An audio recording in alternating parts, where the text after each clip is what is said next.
Selamat pagi anak-anak. Hari ini kita akan melanjutkan materi kita masih pada bab reaksi redoks dan elektrokimia.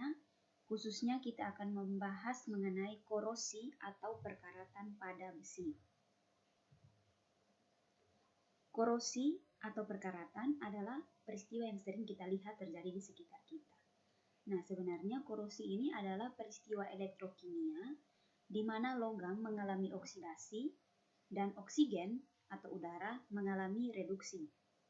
Sebagaimana yang telah kita sama-sama pelajari pada materi sebelumnya mengenai reaksi redoks, bahwa tempat terjadinya oksidasi itu disebut anoda, dan tempat terjadinya reaksi reduksi disebut katoda.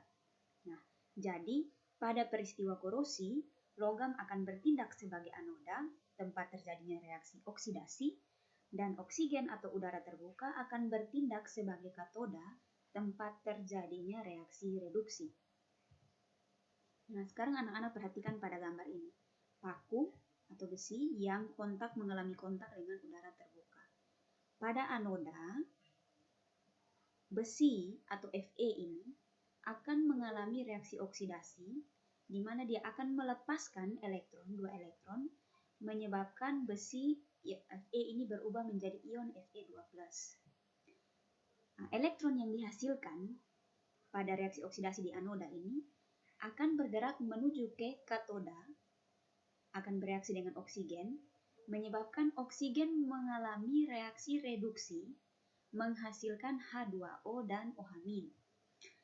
H2O dan OH- ini akan bereaksi dengan ion Fe2+ hasil pada reaksi oksidasi di anoda ini, dan akan membentuk komposisi utama karat besi, yaitu besi 3 oksida terhidrat atau Fe2O3X H2O. Dengan demikian dapat kita simpulkan bahwa penyebab utama terjadinya korosi adalah adanya oksigen atau O2 atau udara terbuka dan air.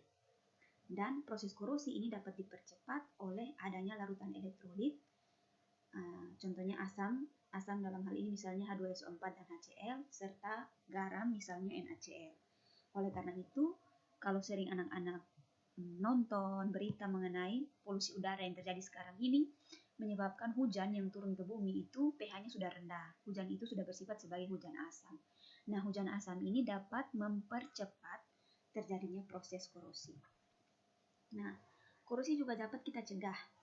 Sebagaimana yang sudah kita tahu bahwa proses korosi terjadi karena kontak besi mengalami kontak dengan air dan udara terbuka.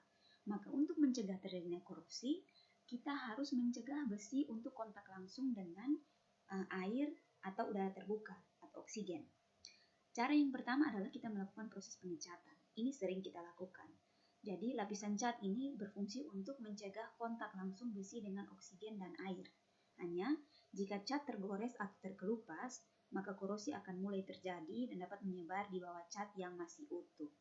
Contoh yang sering menggunakan teknik pengecatan ini misalnya pada kapal, pada jembatan, pada pagar rumah misalnya. Cara yang kedua, besi itu dilumuri dengan oli atau dilapisi dengan oli. Sama, fungsi oli di sini adalah untuk mencegah besi kontak langsung dengan oksigen dan air. Nah, oli ini harus dioleskan secara berkala. Contoh yang sering menggunakan teknik ini adalah pada mesin kendaraan bermotor. Yang ketiga, besi dilapisi dengan plastik.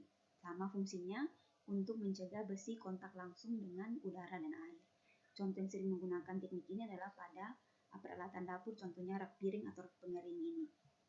Yang berikut cara galvanisasi. Jadi besi akan dilapisi dengan logam seng yang fungsinya untuk sama mencegah besi kontak langsung dengan udara dan air. Nah, logam seng ini dapat mencegah kontak langsung besi dengan udara dan air. Selain daripada itu juga ketika seng teroksidasi, maka seng dapat bereaksi lebih lanjut dengan CO2 di udara, membentuk lapisan oksida yang justru tahan terhadap proses korosi. Cara yang berikutnya adalah cara electroplating.